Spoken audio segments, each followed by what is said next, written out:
अस्सलातु वस्सलामु अलैका या सय्यदी या रसूल अल्लाह व अला आलिका व अस्हाबिका या सय्यदी या हबीब अल्लाह।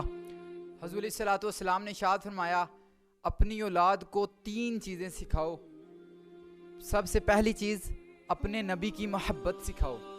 हुज़ूर ने फरमाया कि अपनी औलाद को 3 चीज़ें सिखाओ।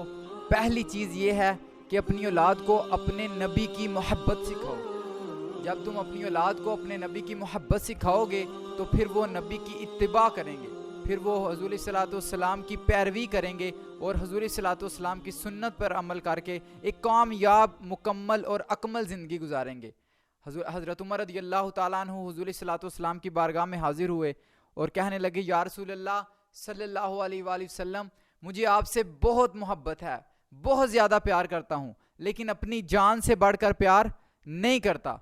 तो हुज़ूर सल्लल्लाहु अलैहि वसल्लम इरशाद फरमाते हैं कि ए उमर, तुम्हारा अभी तक ईमान मुकम्मल नहीं हुआ। हज़रत उमर इरशाद फरमाने लगे, बंदा नवाज, मैं आपसे सबसे ज़्यादा प्यार करता हूँ, अपनी जान से भी ज़्यादा बढ़कर आपसे प्यार करता हूँ। तो हुज़ूर ने फरमाया, मुबारक हो ए उमर, तुम्हारा ईमान मुकम्मल हो गया है। हुज़ूर सल्लल्लाहु अलैहि वसल्लम की एक हदीस पाक में कुछ इस तरह आता है कि ला युमिनु अहदुकुम हत्ता अकूना अहब्बा इलैहि मिन वालिदिही व वलदिही वन्नासी अजमाइन। तुम्हारा उस वक़्त तक ईमान ही मुकम्मल नहीं हो सकता जब तक कि तुम हुज़ूर सल्लल्लाहु अलैहि वसल्लम से, वालिदैन से, अपने मालूम से और हर चीज़ से बढ़कर, तमाम लोगों से बढ़कर हुज़ूर से मोहब्बत ना करो, तो उस वक़्त तक तुम्हारा ईमान मुकम्मल नहीं हो सकता। तो हुज़ूर सल्लल्लाहु अलैहि वसल्लम से मोहब्बत करना ये ईमान की तकमील की निशानी हुई। हज़रत अस्मा रज़ियल्लाहु ताला अन्हा, हज़रत अस्मा बिनते अबी बकर सिद्दीक़ रज़ियल्लाहु ताला अन्हा, आप इरशाद फरमाती हैं कि हज़रत अबू बकर सिद्दीक़ रज़ियल्लाहु ताला अन्हु अपने घर में हुज़ूर सल्लल्लाहु अलैहि वसल्लम का जिक्र इस कसरत से किया करते कि मेरे घर वालों को हुज़ूर सल्लल्लाहु अलैहि वसल्लम से मोहब्बत हो जाए, अकीदत बढ़े, हुज़ूर सल्लल्लाहु अलैहि वसल्लम की इताअत और पैरवी का जज्बा फ़रोग पाए। तो हुज़ूर सल्लल्लाहु अलैहि वसल्लम ने इरशाद फरमाया, अपनी औलाद को 3 चीज़ें सिखाओ। उसमें से पहली चीज़ ये है कि क्या सिखाओ? अपने नबी की मोहब्बत सिखाओ। दूसरी चीज़ इरशाद फरमाया, हुब्बी अहली बैतिही। दूसरी चीज़ ये है कि तुम अपनी औलाद को हुज़ूर सल्लल्लाहु अलैहि वसल्लम के घर वालों की मोहब्बत सिखाओ, मेरे अहले बैत की मोहब्बत सिखाओ। हुज़ूर ने इरशाद फरमाया, अपनी औलाद को मेरे अहले बैत की मोहब्बत सिखाओ। एक दफ़ा हज़रत आयशा सिद्दीक़ा रज़ियल्लाहु ताला अन्हा इरशाद फरमाती हैं कि हुज़ूर सल्लल्लाहु अलैहि वसल्लम घर में तशरीफ़ फरमा थे, इतने में हज़रत इमाम हसन तशरीफ़ ले आए। हज़रत इमाम हसन को हुज़ूर सल्लल्लाहु अलैहि वसल्लम ने अपनी चादर के अंदर दाखिल फरमाया और हज़रत इमाम हुसैन आ गए। थोड़ी देर बाद उनको भी चादर के अंदर दाखिल फरमाया। इतनी देर में हज़रत फ़ातिमा ज़हरा सलामुल्लाह अलैहा आप आती हैं। हुज़ूर सल्लल्लाहु अलैहि वसल्लम उनको भी अपनी चादर के अंदर दाखिल फरमाते हैं।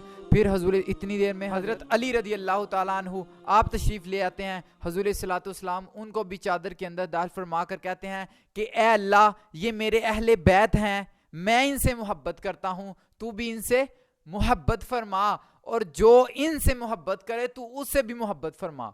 तो इसका मतलब ये है कि अपनी औलाद को जो दूसरी चीज़ हमने सिखानी है वो ये है कि हुजूर के घर वालों से भी मोहब्बत करो। सबसे पहले हुजूर से मोहब्बत करो। सारी दुनिया अल्लाह ताला को राज़ी करना चाहती है, सारी दुनिया ये चाहती है कि रब राज़ी हो जाए, रब राज़ी हो जाए, लेकिन अल्लाह ताला चाहता है कि मेरे महबूब को राज़ी करो। खुदा की रज़ा चाहते हैं 2 आलम, और खुदा चाहता है रज़ाए मुहम्मद सल्लल्लाहु अलैहि वसल्लम। तो फरमाया कि अपनी औलाद को मेरे घर वालों की मोहब्बत सिखाओ, उनको सिखाओ कि हुजूर के घर वालों का अदब कैसे करना है, उनसे मोहब्बत कैसे करनी है। आप अलैहिस्सलातु वस्सलाम इरशाद फरमाने लगे, अल हुसैन मिन्नी व अना मिनल हुसैन, हुसैन मुझसे है और मैं हुसैन से हूँ। यानी कि जिसने हुसैन से मोहब्बत की उसने मुझसे मोहब्बत की, और जिसने मुझसे मोहब्बत की उसने अल्लाह ताला से मोहब्बत की, और जिसने अल्लाह से मोहब्बत की वो जन्नत में मेरे साथ होगा। तो हुज़ूर सल्लल्लाहु अलैहि वसल्लम ने अहले बैत को हज़रत इमाम हसन, हज़रत इमाम हुसैन, हज़रत फ़ातिमा ज़हरा सलामुल्लाह अलैहा और हज़रत علی مرتضیٰ کرم اللہ تعالی وجہ الکریم کو اپنے چادر کے اندر لیا اور فرمایا اے اللہ یہ میرے اہل بیت ہیں، ان سے ناپاکی کو دور کر دے، ان کو خوب طہارت والا بنا دے، ان کو خوب پاک کر دے۔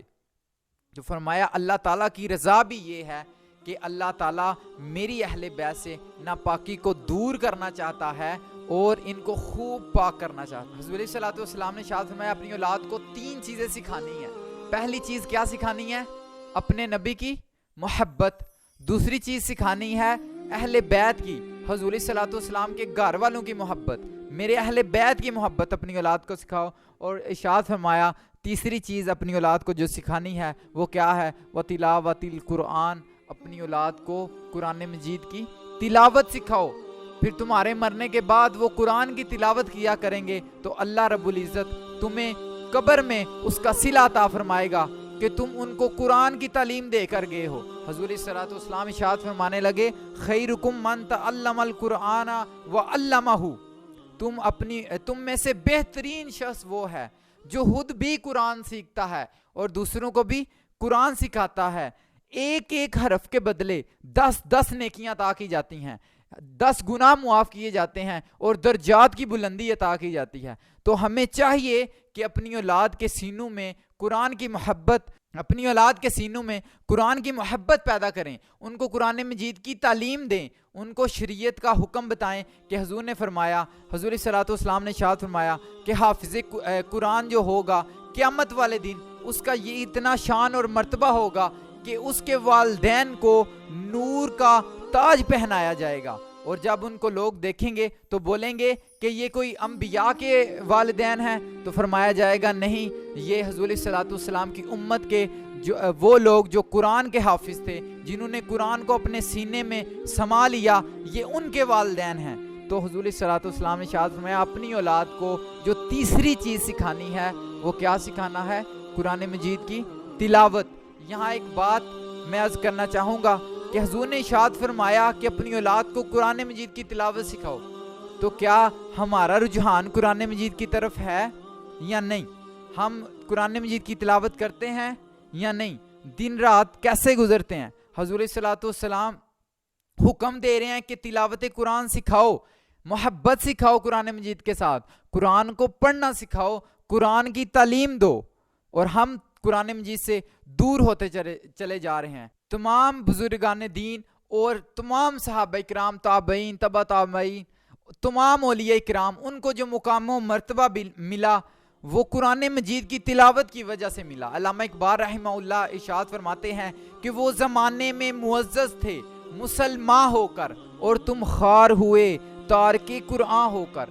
جو بزرگ تمہارے اسلاف، جو اولیاء اللہ ہیں، جو نیک لوگ ہیں، صالحین ہیں، وہ قرآن مجید کی تلاوت کر کر کے ان کو مقام ملا ہے، اور تم نے قرآن مجید کی تلاوت کو چھوڑ دیا ہے، اس وجہ سے تم قرآن مجید سے دور ہوئے اور دنیا میں ذلیل ہوئے۔ ایک جگہ پہ ارشاد فرمانے لگے کہ جانتا ہوں میں یہ امت حامل قرآن نہیں، ہاں مگر سرمایہ داری بندہ مومن کا دین۔ میں جانتا ہوں اب یہ امت قرآن مجید کو تھامنے والی نہیں ہے، اب اس امت کا جو شوق اور جو اس امت کے دل میں جس چیز کی محبت ہے وہ دنیا کی دولت اور پیسہ ہے، یہ قرآن مجید کی محبت اس دل میں نہیں رہی۔